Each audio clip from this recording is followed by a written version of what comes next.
It's the Monday after Clash at the Castle, and Damian Priest has retained his World Heavyweight Championship against Drew McIntyre, but only due to an interference from CM Punk. Despite retaining the title, Priest is not happy about how he returned.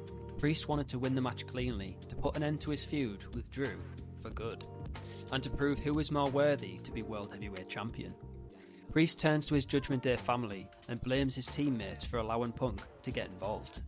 Dom, you've been busy finding a new mammy in Liv Morgan. JD, well, you're just JD. And last of all, you, Finn Balor, the guy who lost against Drew McIntyre. Where were you? Actually, scrap that. Where have you been since we lost the tag team titles at WrestleMania? You're a shell of the superstar that you once were. Priest continues to berate his teammates until Balor walks off. He's heard enough. Later in the night, Balor is backstage with JD, and JD tries to keep the peace between Balor and Priest, but Balor says enough is enough. I'm sick of being a follower, I am a leader. I once led a club, and I think it's about time that I took charge once again.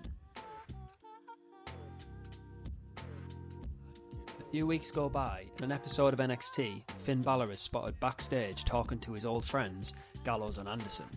A week goes by, and Finn Balor asks Dom and JD to join him in his new club. Dom refuses and stands with the Judgment Day. JD looks at Finn, but shakes his head. His allegiance is with the Judgment Day. The group gave him a lifeline on the Raw brand, and potentially saved him from being released. He owes a lot to the group.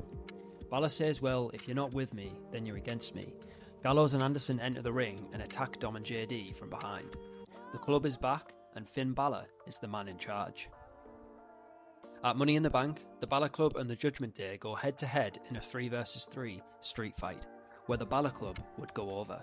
At SummerSlam, Priest would face Gunther and Finn Balor in a triple threat match for the World Heavyweight title, which Gunther would ultimately win in his first world title match. After SummerSlam, Adam Pearce would make a deal with Nick Aldis to acquire an unnamed superstar to the Raw brand, along with Luke Gallows and Carl Anderson, in exchange for Damian Priest, Dominic Mysterio and JD McDonough. As the next 2 weeks go by, fans would speculate about who the new superstar will be. All fans know is that he is a former WWE champion, and he will make his first appearance on Raw the following week. Pearce would announce that at Bash in Berlin on August 31st, Gunther will defend his newly won world title against the winner of the Fatal 4-Way here tonight, between Drew McIntyre, CM Punk, Finn Balor and the new Raw superstar. Balor, Punk and McIntyre would make their entrances before the new superstar is revealed as the phenomenal AJ Styles. Just to pause for a moment, I created this video before it was announced that AJ and Cody will be having an I Quit match at Clash at the Castle. So the future is uncertain with AJ, but in this story, he's continuing on with his WWE career. The Fatal 4-Way takes place, and all 4 men put everything on the line to earn a title shot. During the match, Punk is put through an announce table by Drew McIntyre, whilst differences between AJ Styles and Finn Balor begin to flare up. With both men so focused on tearing each other apart, they forget about a Scottish psychopath. Balor lands his finish on Styles, but Drew lays Finn out with a Claymore to win the match and become #1 contender. Styles would turn babyface once again following this match, as he starts his feud with Finn Balor. At Bash in Berlin, Drew and Gunther would clash for the world title, and Finn Balor and AJ Styles would battle one-on-one. The match between Balor and Styles would be an instant classic, but in the end, Balor would come out with the W. The two would have a rematch at Hell in a Cell in October, which Styles would win, and in November, Balor would defeat Styles in the third match at Survivor Series. On a Raw at the end of the year, Balor would head to the ring and would state that although he doesn't like Styles, he does respect him. Balor would go on to offer Styles a place in the Balor Club, but he would reject the offer.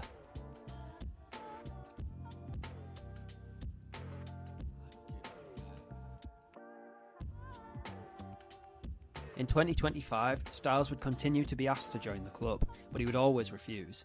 Repeated refusals would ultimately result in Balor attacking Styles and a match at WrestleMania. But not just a regular match, this match has a serious stipulation. The loser must retire from the WWE. AJ and Balor would clash at WrestleMania 41 in Las Vegas.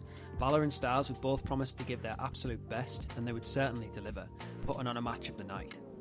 In the end, Balor would land his finish to end AJ Styles' legendary career. After the match, Styles and Balor would shake hands as a show of respect for one another, as Styles bows out of WWE and retires. Following WrestleMania, Balor would make it clear to the fans that despite his show of sportsmanship to AJ Styles at WrestleMania, he still doesn't care about what the fans think about him. Balor would move on to a program with Sami Zayn for the Intercontinental Championship, which he would win at Backlash. Balor would hold the title for the remainder of the year, defending against the likes of Ilya Dragunov, Bronson Reed, Rey Mysterio, and Jey Uso. Balor's most high-profile match of the year would be his title defence against Ilya Dragunov at SummerSlam, but experience would prevail in that match as Balor defeats Dragunov to retain. Balor would, however, face Dragunov once again on an episode of Raw in December, in which he would lose, dropping the IC title after a solid 8-month reign. Before the end of the year, the club would eventually expand its numbers, adding in the powerhouse Bronson Reed to the group.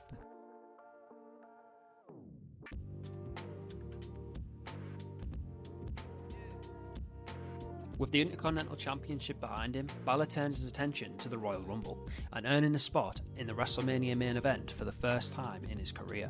Balor enters the match and eliminates LA Knight to win the Rumble match, booking his place at WrestleMania 42. Balor elects to face World Heavyweight Champion CM Punk for the title at WrestleMania, and a dream match is set to take place. At WrestleMania, the two future Hall of Famers would clash for the World Heavyweight title. Balor would defeat Punk and would mark almost 10 years since he last won a world title in the WWE.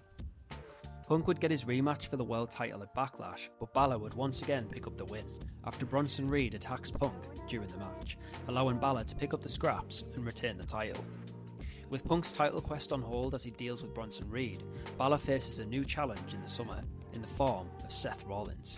At SummerSlam, Balor and Rollins run it back to SummerSlam 2016 and SummerSlam 2023 as the two battle for the world title.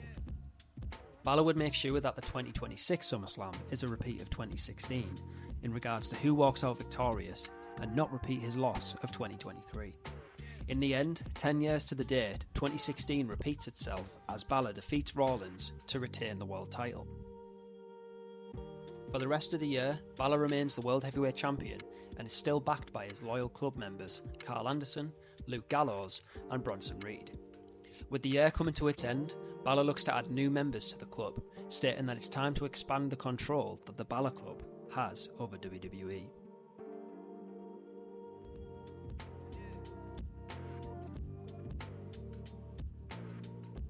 In 2027, Balor makes it his mission to expand the club. His first two additions come in the form of two Bullet Club alumni, Tama Tonga and Tonga Loa, whose bloodline saga recently came to an end in 2026. Tama Tonga and Tonga Loa are looking for new leadership, and they find that in Finn Balor. At WrestleMania 43, Balor defends the world title against Bron Breakker, who was the 2027 Royal Rumble winner. Balor would finally drop the title after a whole year as champion. In the months following WrestleMania, Bronson Reed would win the Intercontinental Championship, Tama Tonga and Tonga Loa would win the World Tag Team titles, and Balor would get his rematch against Bron at SummerSlam. But despite Balor Club interference, the inevitable Bron Breakker would retain the World Heavyweight title. After SummerSlam, Finn would blame Gallows and Anderson for his failures, stating that they are dead wood. Tama and Tonga Loa would take out Gallows and Anderson, ejecting them from the club, as Balor announces that there are now two new spots ready to claim. Balor sends out a message to the rest of the locker room saying that if you're ready to step up, then do so. In a match between Tama Tonga and Tonga Loa and Pete Dunne and Tyler Bate, Dunne would turn his back on Tyler Bate, ending their 3-year tag team run, before proceeding to join the Balor Club at the Hell in a Cell. Dunne would not be the only person to join the club that night, as recent WWE signing Jay White makes his arrival as the newest member of the club, helping Finn Balor to defeat Bron Breakker in a Hell in a Cell match for the World Heavyweight title. With his club members by his side, Finn Balor is unstoppable as the World Heavyweight Champion, but Cody Rhodes is back from long-term injury and has arrived on Monday Night Raw. As 2028 rolls around, Rhodes sets his sights on the Royal Rumble and earning a shot at the World Heavyweight title.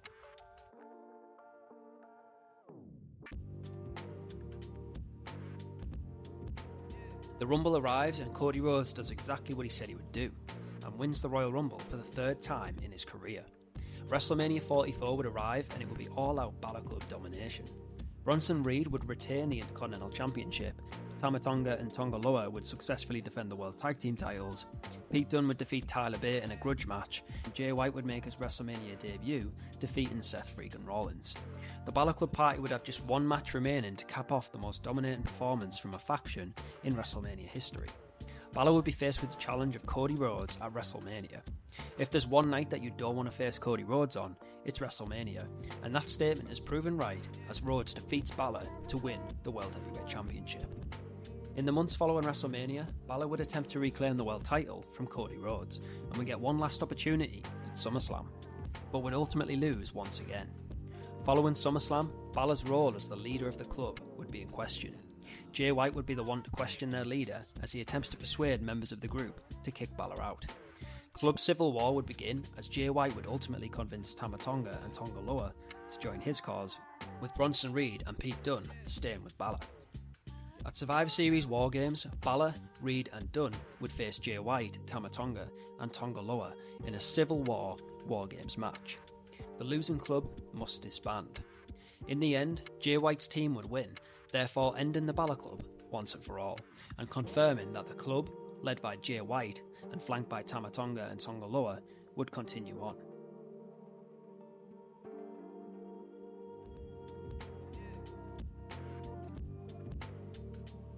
At the Royal Rumble, Jay White would defeat Cody Rhodes for the World Heavyweight Championship, and the Royal Rumble match would be won by Carmelo Hayes.